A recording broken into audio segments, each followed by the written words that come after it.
하나님의 오늘 우리에게 주신 말씀은 사무엘하 10장 1절에서 8절까지 말씀입니다. 한 절씩 교독하도록 하겠습니다.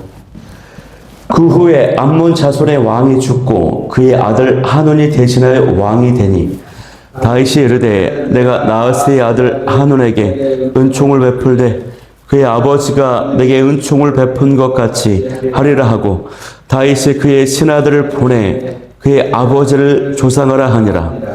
다윗의 신하들이 암몬 자손의 땅에 이르매 암몬 자손의 관리들이 그들의 주 하논에게 말하되 왕은 다윗이 조객을 당신에게 보낸 것이 왕의 아버지를 공경함인 줄로 여기시나이까.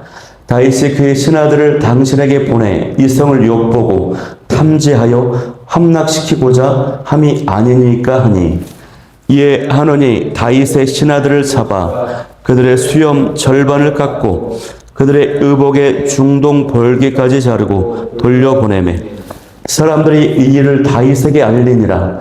그 사람들이 크게 부끄러워하므로 왕이 그들을 맞으러 보내 이르기를 너희는 수염이 자라기까지 여리고에서 머물다가 돌아오라 하니라. 암몬 자손들이 자기들이 다윗에게 미움이 된 줄 알고 암몬 자손들이 사람을 보내 벨르홉 아람 사람과 소바 아람 사람의 보병 2만 명과 마아가 왕과 그의 사람 1000명과 돕 사람 12,000명을 고용하니라.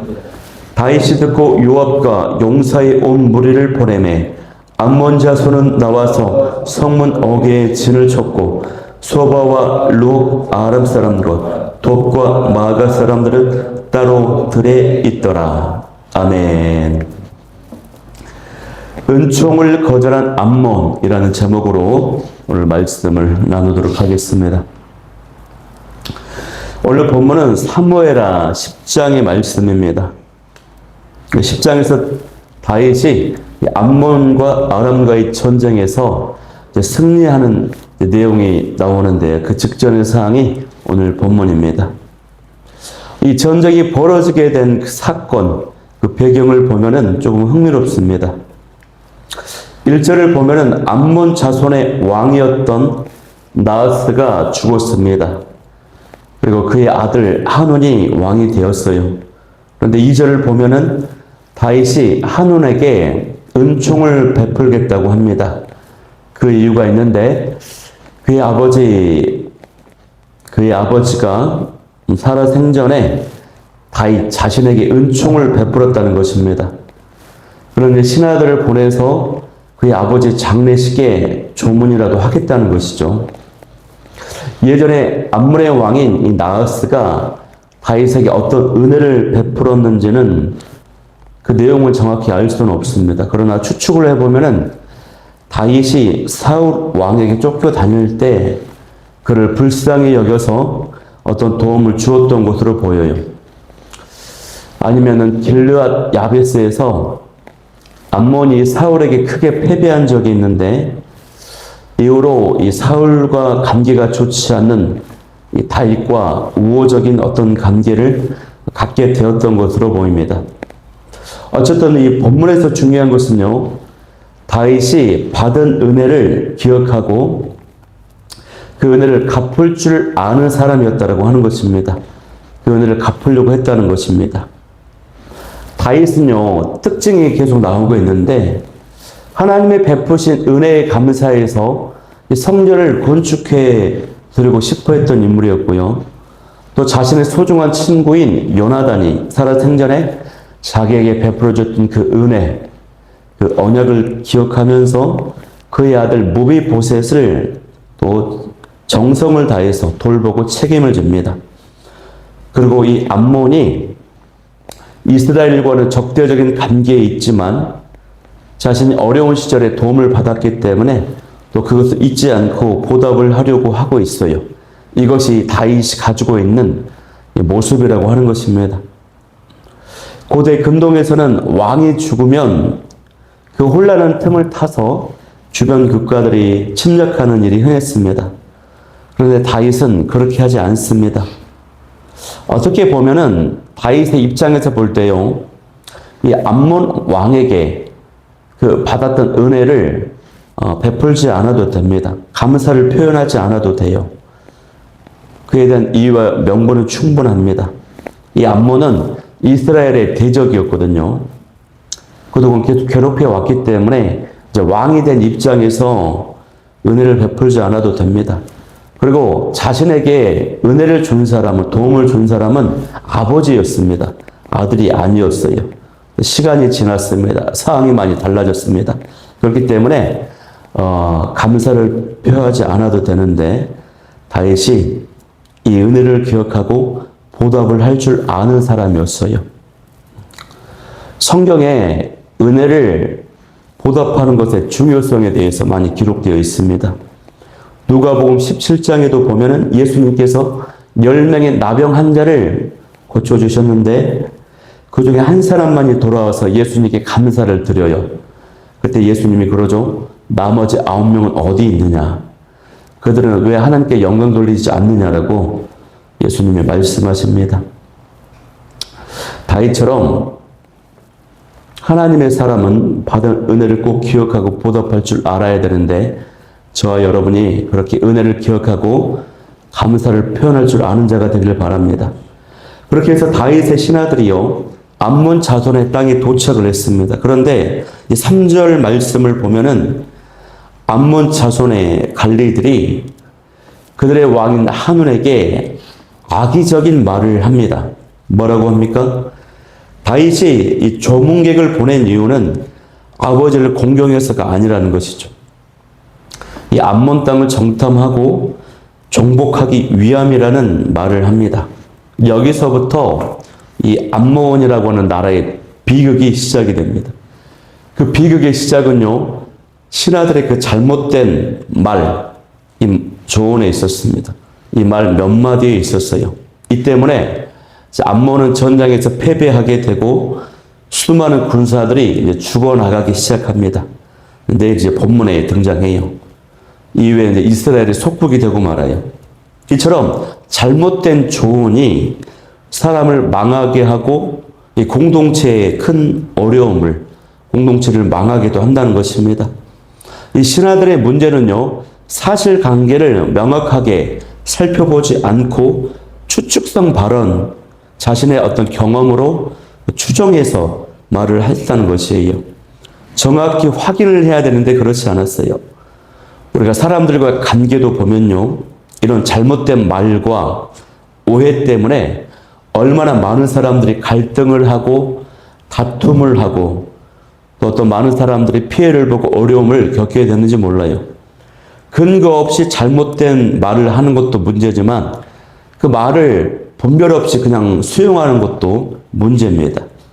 조금만 신경 써서 들여다보면은 또 양쪽 입장을 잘 살피기만 해도 확인이 되는 것을 이 한운이 그렇게 하지 않았어요.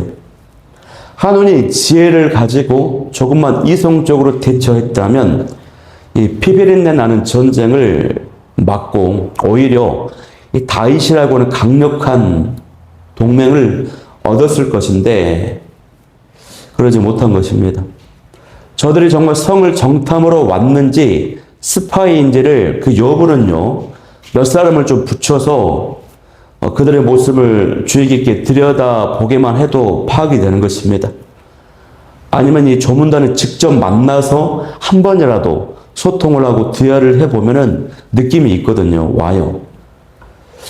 또 이 다윗이 어떤 인물인지 인물됨에 대한 정보가 너무 부족했고 또 정말 의심이 간다면 이 경계를 하면서도 이 조문단은 체면을 지켜주면서 존중할 필요가 있었거든요. 그렇게 맞이했어야 되는데 너무 어리석었어요. 여러분, 사람들이 왜 이렇게 쉽게 누군가의 말에 현혹되고 넘어가 버리고 마는 것일까요?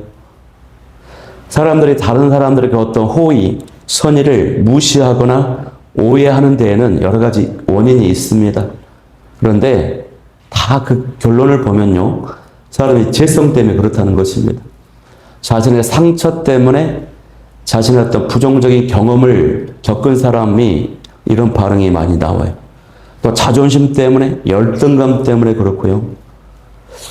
이러한 것들 때문에 누군가의 그런 말을 쉽게 동조해 버릴 때가 있습니다. 또 마음은 그게 아닌데 소통이나 표현이 좀 서툴러서 오해를 살 때가 있어요. 결국 이런 모든 것들이요, 이 인간의 죄성 때문에, 연약함 때문이라고 하는 것입니다. 그로 인해서 이 세상이 아주 신뢰가 완전히 무너져 버렸어요. 그래서 이런 악순환이 계속 반복이 됩니다.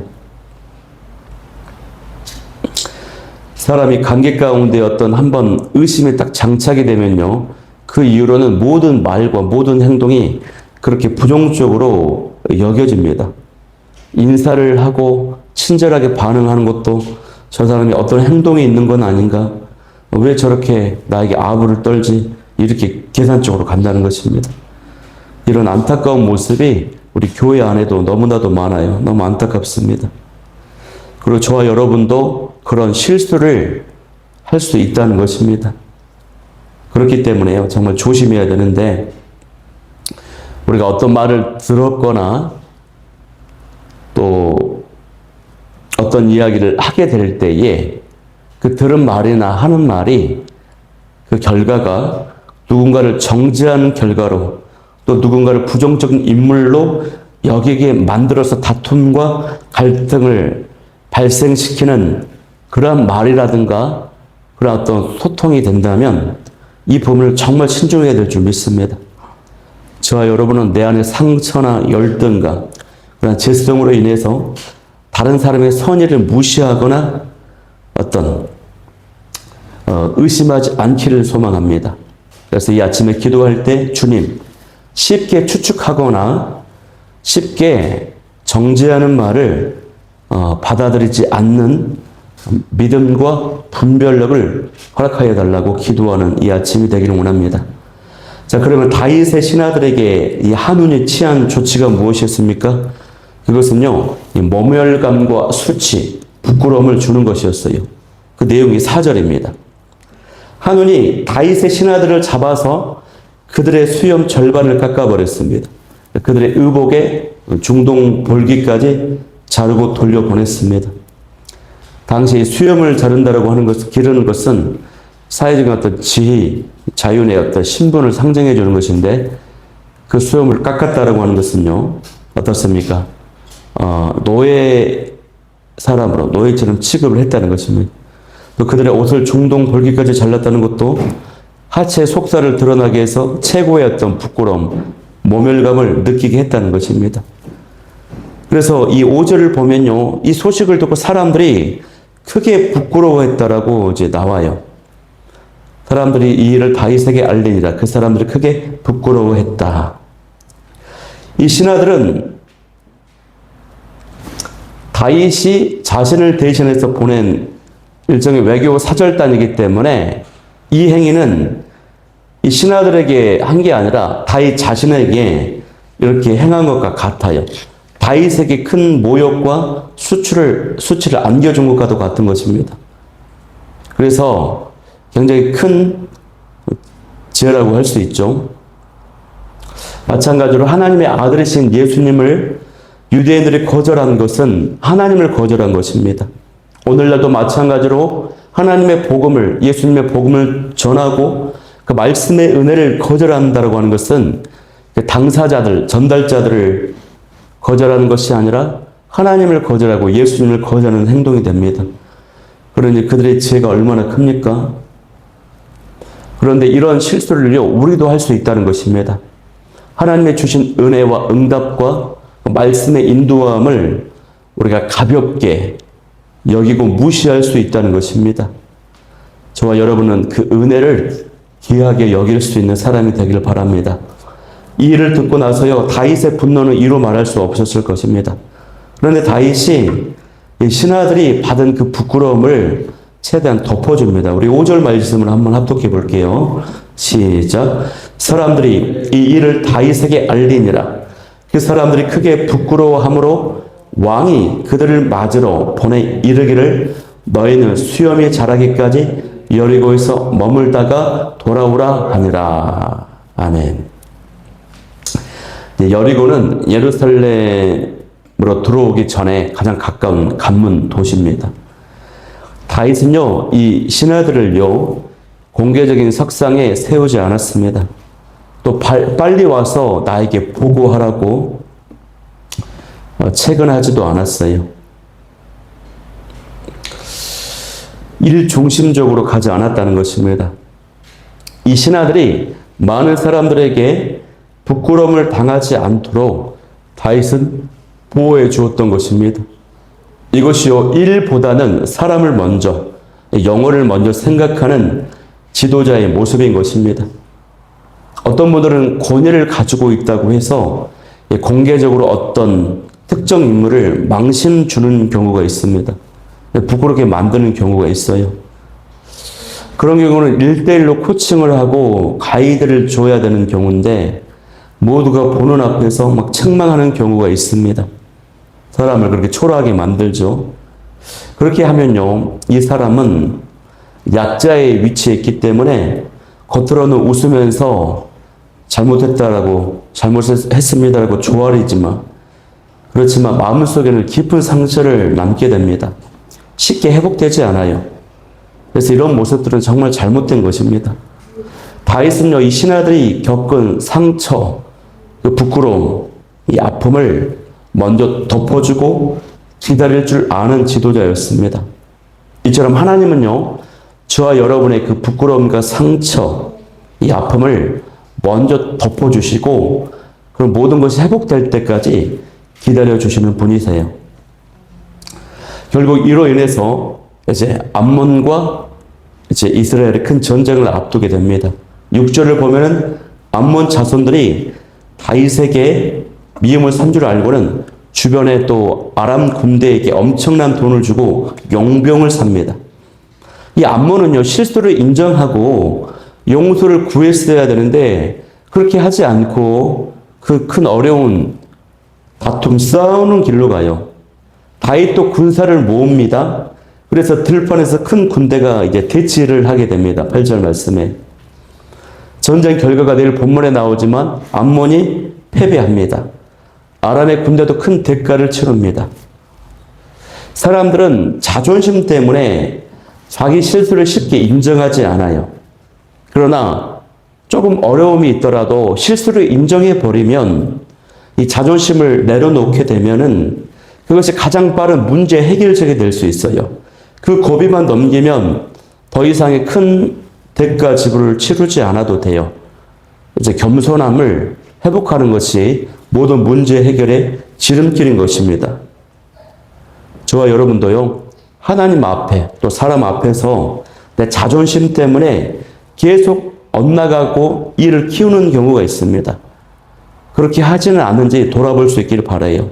오늘 하루는 그래서 하나님 앞에 그리고 사람과의 관계 가운데 더 하나님 앞에는 엎드리고 사람들 앞에서는 겸손을 회복해서 그렇게 유익을 추구하는 저 여러분이 되기를 축복합니다. 우리 말씀 붙잡고 기도할 때요, 첫 번째, 의심과 오해가 아닌 믿음과 분별의 마음을 주옵소서. 두 번째는 상처와 수치 가운데서도 하나님의 그 회복을 경험할 수 있게 도와주옵소서.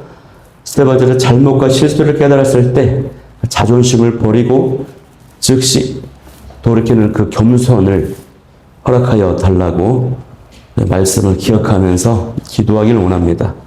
이 땅에 오직 주밖에 없네 찬양하면서 나아가도록 하겠습니다.